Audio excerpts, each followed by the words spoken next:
Muy buenos días, hombres, ¿cómo están? Qué bueno, me da mucho gusto. Me da mucho gusto poder estar con ustedes en esta mañana compartiendo el mensaje de la palabra de Dios. Corría el 31 de diciembre del 2023 y la empresa Boeing entregaba el último 747, ¿sí? Último avión que por muchos años compitió con el 380 de la competencia, el Airbus 380. ¿Sí? ¿Por quién llevaba más? Si bien Boeing nunca lo pudo alcanzar, pero duró mucho más tiempo en fabricación. ¿Qué lo que tiene que ver esto con lo que estamos hablando? Pues tiene una imagen en la pantalla para comparar la magnitud del tamaño de este avión con los pasajeros que están alrededor, ¿no? Y cuando vemos el avión, nos damos cuenta que un avión no fue diseñado para quedarse en tierra, sino que fue diseñado para surcar los aires. Pero la pregunta es, ¿cómo hace un vehículo, sí, es un vehículo, ¿no? ¿Cómo hace un ave de metal tan grande surcar los cielos? ¿No? Siempre se han preguntado, ¿hay algún ingeniero aeronáutico aquí? Pero es interesante porque a pesar de que parece pesado, que parece inútil y hasta limitado, cuando los motores que tienen en sus alas empiezan a acelerar y empiezan a enfrentar la resistencia del aire, es precisamente esa resistencia que se genera lo que le permite cumplir su propósito de tomar vuelo. Y así es la vida cristiana, hombres. Cuando nosotros obedecemos al Espíritu Santo y salimos a la misión por la cual fuimos escogidos y se nos ha marcado como hombres de Dios, vamos a encontrar resistencia y vamos a encontrar oposición. Pero no debemos temer, porque esa misma oposición se va a convertir en una oportunidad para que el poder de Dios se manifieste y nos haga volar más alto con su propósito para nuestras vidas. Y es lo que vamos a ver el día de hoy. Vamos a ver el evangelio que vence a la oposición. Estamos estudiando el libro de los Hechos. La semana pasada vimos cómo el inicio de la iglesia allí en Antioquía, Dios escogía una cantidad de hombres muy diferentes en su raza, muy diferentes en sus credos, muy diferentes en sus posiciones sociales. Sin embargo, Dios escoge para hacer de eso una iglesia inclusiva. Y cuando definimos iglesia inclusiva, decimos que es el templo vivo donde el Espíritu Santo de Dios habita y en aquel lugar residen pecadores arrepentidos. Pecadores arrepentidos. Y esa es la definición de la iglesia que Dios comenzó a formar y de la cual, de aquella reunión en Hechos capítulo 12, o Hechos capítulo 12 y Hechos capítulo 13 que veíamos, Dios escoge a través del Espíritu Santo a dos hombres, a Pablo y a Bernabé, conjunto a su ayudante, con Juan, que van a tomar un barco y van a ir camino a llevar el mensaje de la palabra de Dios. Pero es interesante porque lo primero que encuentran al bajar de la barca en su lugar donde ellos iban a llegar es oposición. Pero ¿sabes una cosa? De esto aprendemos y completamos en nuestras hojas que la oposición no es un freno, sino que la oposición es parte del diseño de Dios para impulsar el evangelio. Para impulsar el evangelio. Vamos a nuestras Biblias, al libro de Hechos, capítulo 13, y vamos a encontrarnos allí, desde el versículo 4 al versículo 12, una historia muy interesante. Pablo y Bernabé toman una barca, se van hacia el lugar de donde era Bernabé, dice la historia, el lugar donde, versículo 4, ellos entonces, enviados por el Espíritu Santo, descendieron a Seleucia y de allí navegaron a Chipre. ¿Se acuerdan? De allí venía este Bernabé. Y llegando a Chipre, anunciaban la palabra de Dios en la sinagoga de los judíos, tenían también a Juan, su ayudante. Y habiendo atravesado toda la isla hasta Pafos, hallaron cierto mago, un falso profeta judío llamado Barjesús, que estaba con el procónsul Sergio Paulo, varón prudente. llamando a Bernabé y a Saulo, deseaba oír la palabra de Dios, pero le resistía Elimás, el mago, pues así se traduce su nombre. Estamos hablando de Bar Jesús. Procurando, apartar de la fe al procónsul. Entonces Saulo, que también es Pablo, lleno del Espíritu Santo, fijando en él los ojos, dijo: oh, lleno de todo engaño y de toda maldad, hijo del diablo, enemigo de toda justicia, ¿no cesarás de trastornar los caminos rectos del Señor? Ahora pues, he aquí la mano del Señor está contra ti, y serás ciego, y no verás el sol por algún tiempo. E inmediatamente cayeron sobre él oscuridad y tiniebla, y andando alrededor buscaba quien le condujese de la mano. Entonces el procónsul, viendo lo que había sucedido, creyó, maravillado de la doctrina del Señor. Maravillado de la doctrina del Señor. Encontramos aquí el inicio del primer viaje misionero de Pablo y Bernabé. Y contra todo pronóstico, cuando esperamos que cuando hacemos las cosas para el Señor, como ellos lo estaban haciendo, todo vaya sobre ruedas, ¿no? Todo vaya sobre rieles, no haya ningún problema. Pero vemos que aún haciendo las cosas que Dios le pedía hacer, la oposición se hizo presente. La pregunta para nosotros en esta mañana es: ¿qué ocurre cuando obedecemos al Espíritu Santo y enfrentamos oposición espiritual? ¿Qué es lo que nosotros debemos esperar?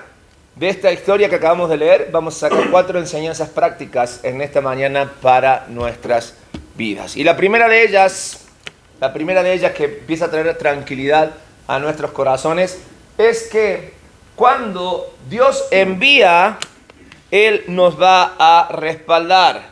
Cuando Dios envía, Él respalda. La historia comienza que Pablo y Bernabé fueron enviados ¿por quién? Versículo 4. Por el Espíritu Santo. El Espíritu Santo los guió a tomar el barco que tenían que tomar e ir al lugar donde ellos tenían que andar. Ellos entonces, enviados por el Espíritu Santo, obedecieron y tomaron camino. Déjame decirte algo cuando hablamos de la obra del Señor. Muchas veces nuestra naturaleza es adueñarnos de algo que no nos pertenece, pensando que es mi ministerio, pensando que es mi iglesia, pensando que son mis discípulos, pensando que son mis dones, pensando que son mis talentos. Y a veces llegamos al punto que nos entronizamos, nos ponemos en un lugar que no nos corresponde, llamando a las cosas por como no se deben llamar o haciendo las cosas que no debemos decir o hacer en el ministerio.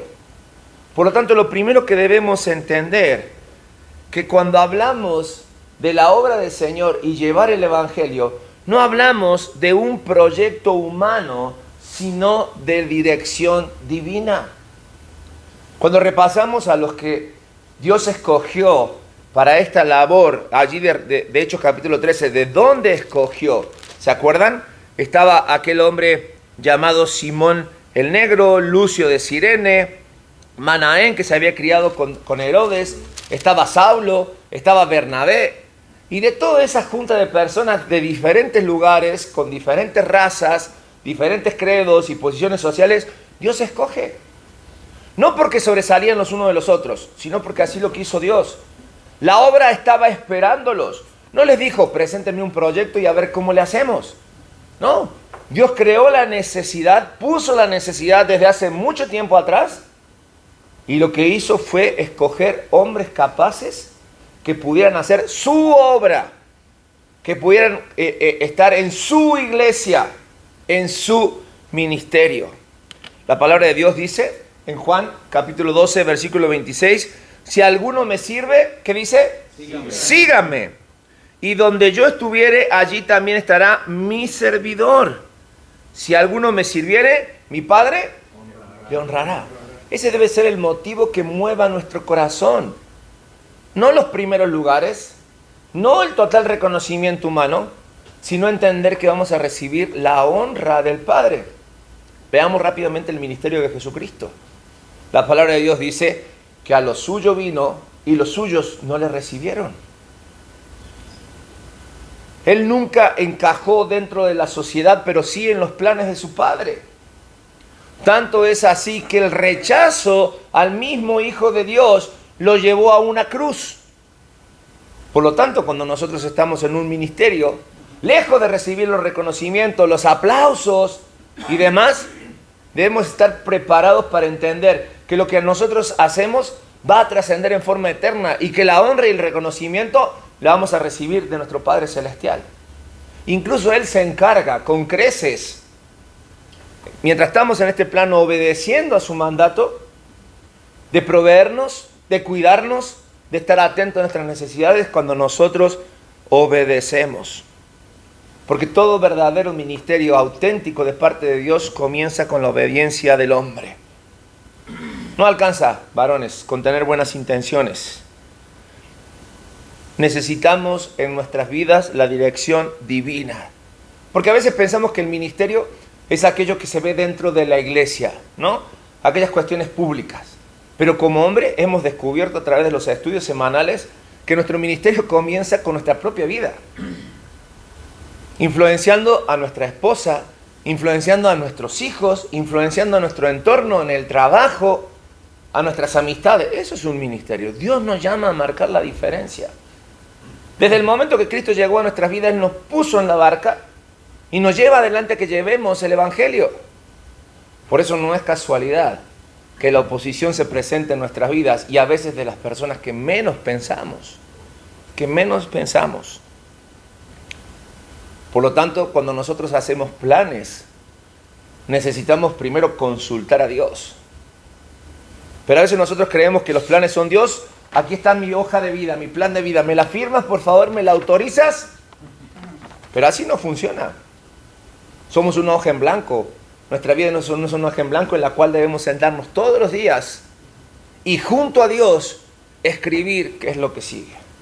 Decisiones trascendentes hemos tomado en nuestras vidas. ¿Sí? Desde qué estudiar, dónde trabajar, si nos casamos, si somos padres.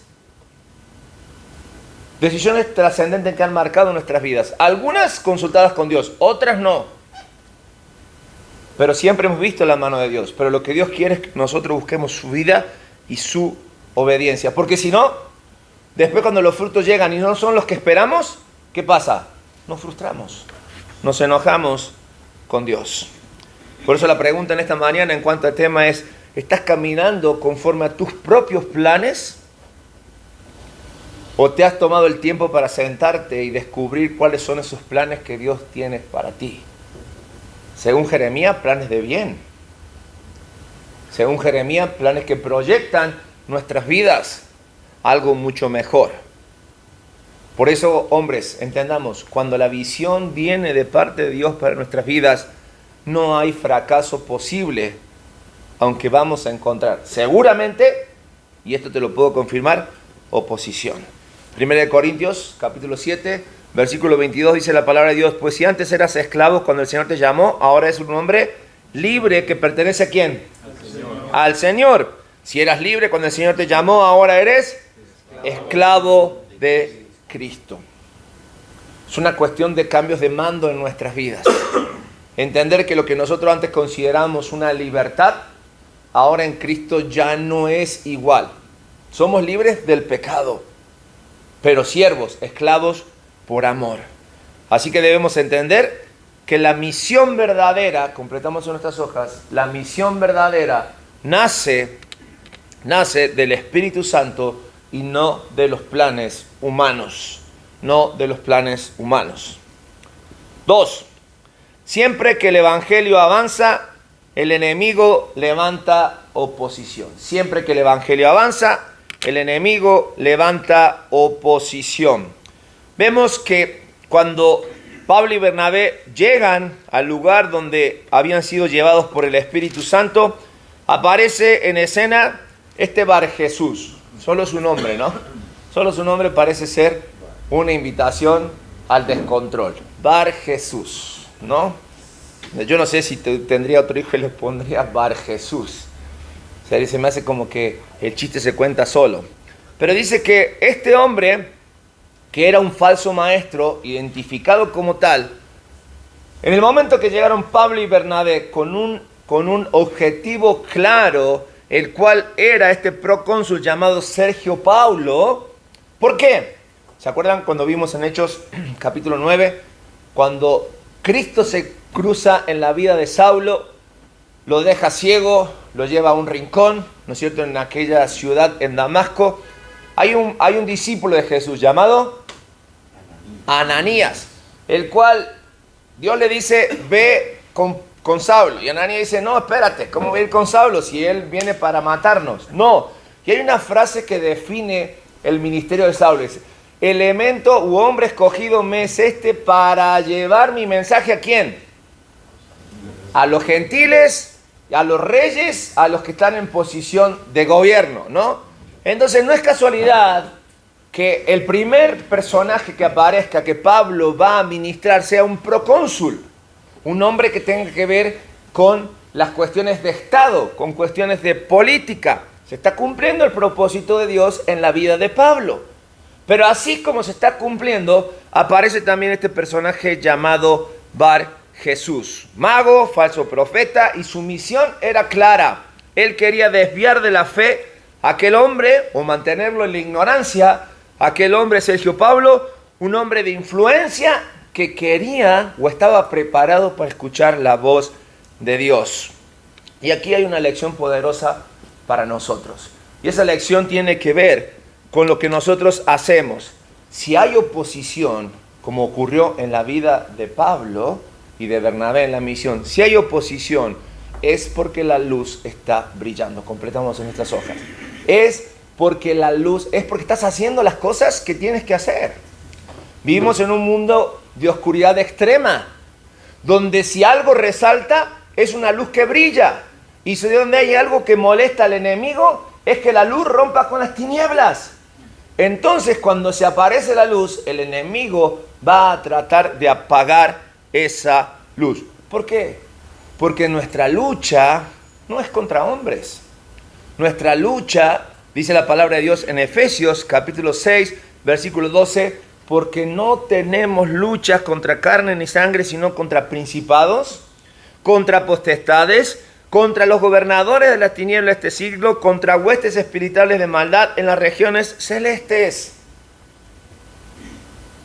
Satanás no se quedó tranquilo ni de brazos cruzados cuando Pablo, Bernabé y Juan fueron a hacer lo que tenían que hacer. Hoy, Satanás mucho menos se queda cruzado de brazos cuando uno hace lo que tiene que hacer para Dios.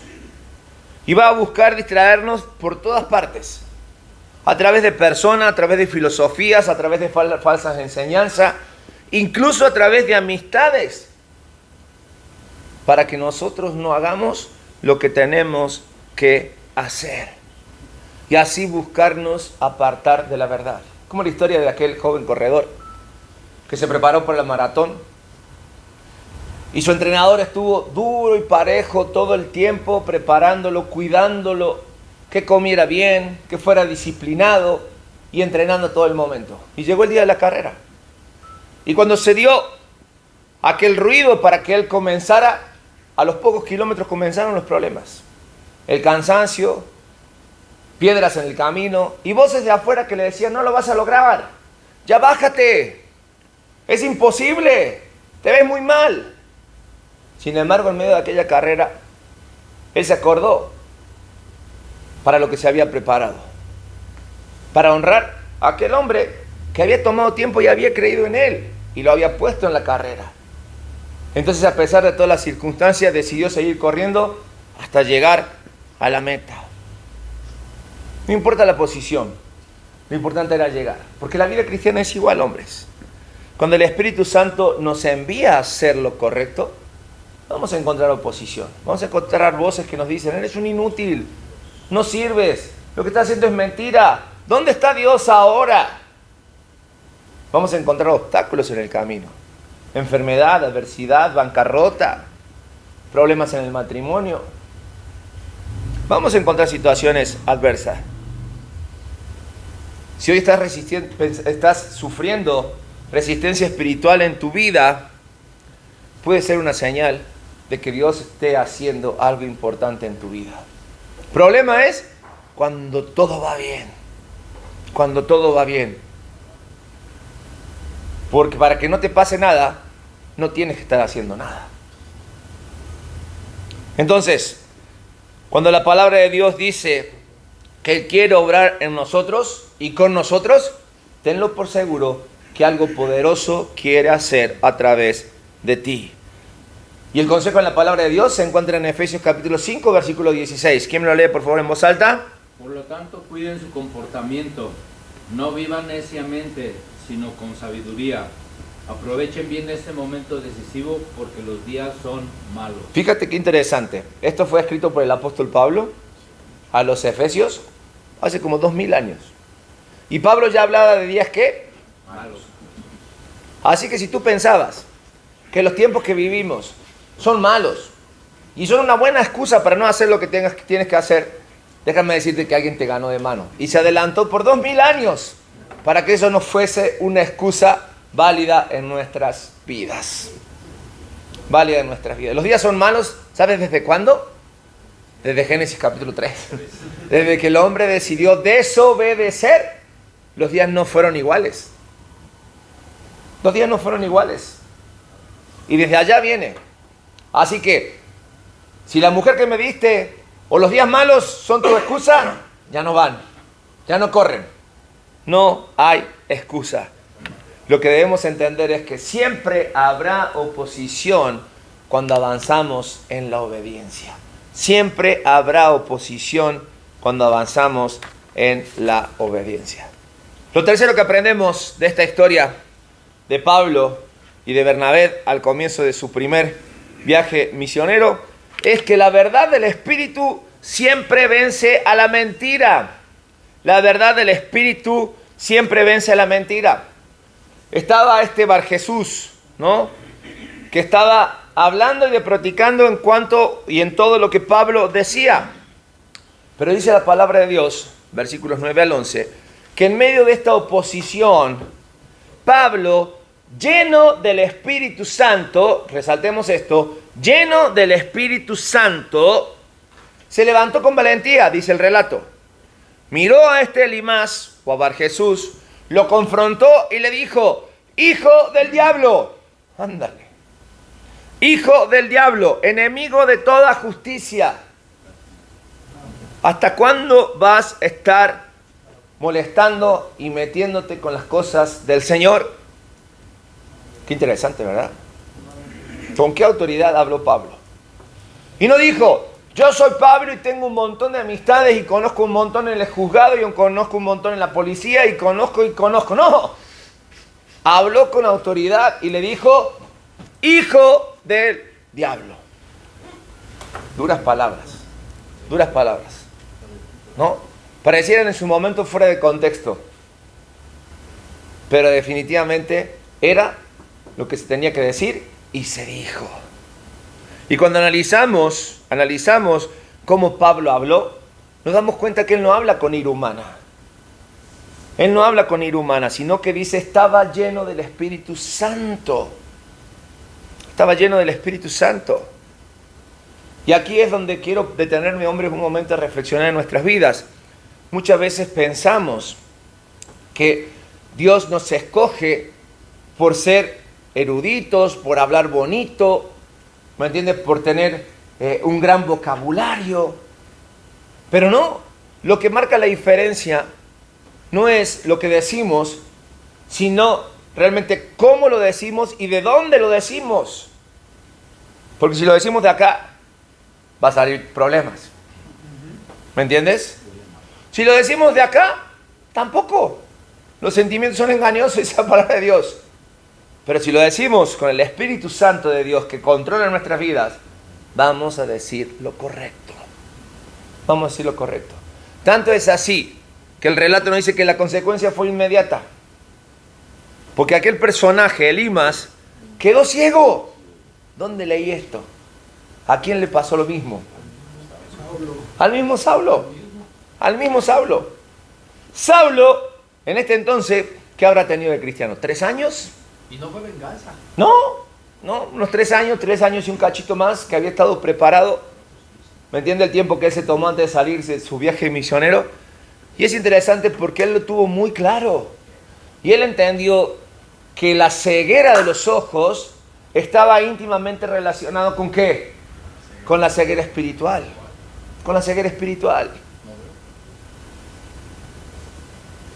Entonces, hombres, cuando hablamos de autoridad y cuando hablamos de decir cosas como la que el apóstol Pablo dijo, necesitamos entender que la autoridad viene del Espíritu y no de la carne. Viene del Espíritu Santo y no de la carne. Juan capítulo 16, versículos 13 al 15, dice la palabra de Dios: pero cuando venga el Espíritu de verdad, Él os guiará a toda verdad, porque no hablará por su propia cuenta, sino que hablará todo lo que oyere, y os hará saber las cosas que habrán de venir. Él me glorificará, porque tomará de lo mío y os hará saber. Y todo lo que tiene el Padre es mío, por eso dije que tomará de lo mío y os hará saber.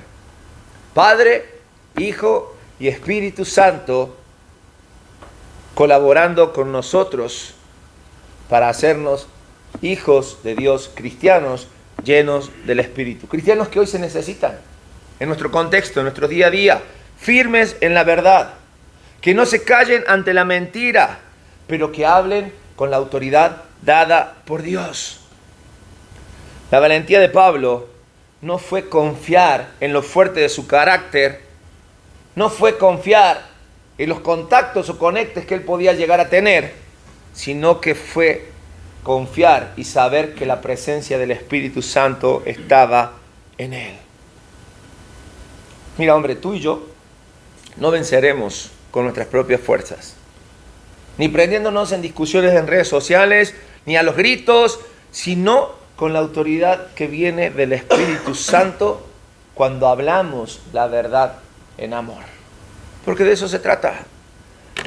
La victoria no depende de nuestras fuerzas, sino de estar llenos y ser llenos del Espíritu Santo de Dios.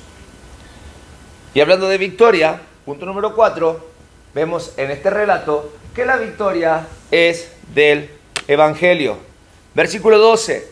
Entonces, cuando el procónsul vio todo esto, porque me lo imagino como aquel testigo en primera fila sentado de cómo se estaban dando las situaciones, dice, viendo lo que había sucedido, creyó. Pero ¿qué fue lo que impactó en la vida de este procónsul? Dice, maravillado ¿de qué? De la doctrina del Señor. El resultado de esta primera experiencia de oposición a Pablo y Bernabé fue glorioso, porque el procónsul creyó. Y el texto dice que quedó como maravillado, impactado, no solo por lo que vio, sino por la enseñanza de la palabra del Señor. Mira, a veces malinterpretamos los milagros de nuestro Señor Jesucristo, que aún siguen sucediendo. Suceden cuando Él quiere y como Él quiere. No porque nosotros los pidamos, es más fácil decir eso. No porque nosotros lo pidamos, no porque a nosotros nos surja un milagro, sino que Él lo utiliza como Él quiere. Y déjame decirte algo acerca de los milagros. El milagro, sí es cierto, puede abrir las puertas, puede llamar la atención, pero la palabra transforma los corazones. La palabra transforma los corazones. Primera de Juan, capítulo 5, versículo 4 dice, porque todo lo que ha nacido de Dios vence al mundo. Y esta es la victoria que vence al mundo. ¿Nuestra qué? Nuestra fe. Ese es el máximo de los milagros. A veces no necesitamos que Dios se manifieste con milagros espectaculares. Nuestra propia vida en obediencia, haciendo lo que Dios espera que hagamos, hablando como Él desea que hablemos, tomando las decisiones como Él desea que las tomemos, como viene en la palabra de Dios, en todos los aspectos de nuestras vidas, es una muestra de nuestra fe, es una muestra del mayor de los milagros de Dios. El milagro, sí es cierto, en la vida de aquel procónsul abrió los ojos. Pero el milagro no transformó su vida. No transformó su vida. Sino que lo que transformó su vida fue la palabra hablada, la palabra de Dios. 1 Corintios, capítulo 15, versículo 57, dice la palabra de Dios: pero demos gracias a Dios que nos ha dado la victoria a través de ¿quién? No hay otra. No hay otra forma de llegar a la victoria. No hay otro camino si no es a través del Señor Jesucristo. Fíjate qué interesante es este relato. Porque aquel personaje que se opuso, que interrumpió, que fue una piedra en el camino, un obstáculo, una oposición para Pablo y para Bernabé, terminó siendo la ocasión para que el Evangelio brillara aún más. Y así es la obra de Dios, hombres. Lo que el enemigo planea para mal, Dios lo convierte en victoria.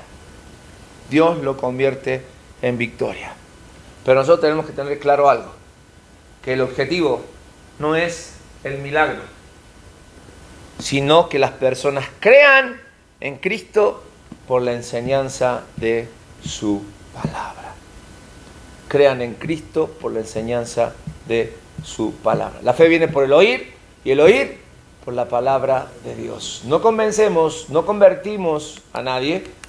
El poder lo tiene la palabra de Dios. Entonces tú y yo debemos ser sensibles a obedecer lo que Dios quiere que nosotros hagamos, así como lo hicieron Bernabé, así como lo hicieron Saulo. Así como sucedió en Chipre, con Pablo, con Bernabé y con Juan, hoy el Evangelio sigue avanzando.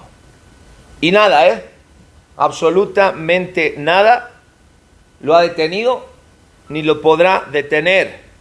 Porque es poder de Dios, es poder de Cristo para salvación. Entonces, cuando su pueblo, o sea nosotros, nos levantamos en obediencia y lleno del Espíritu Santo, el Evangelio seguirá su curso. ¿Por qué?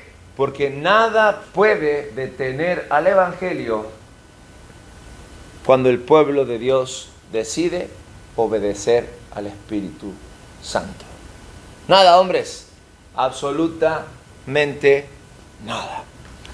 ¿Qué vamos a hacer hoy con esta verdad en nuestras vidas? ¿Qué vamos a hacer hoy con nuestro campo misionero?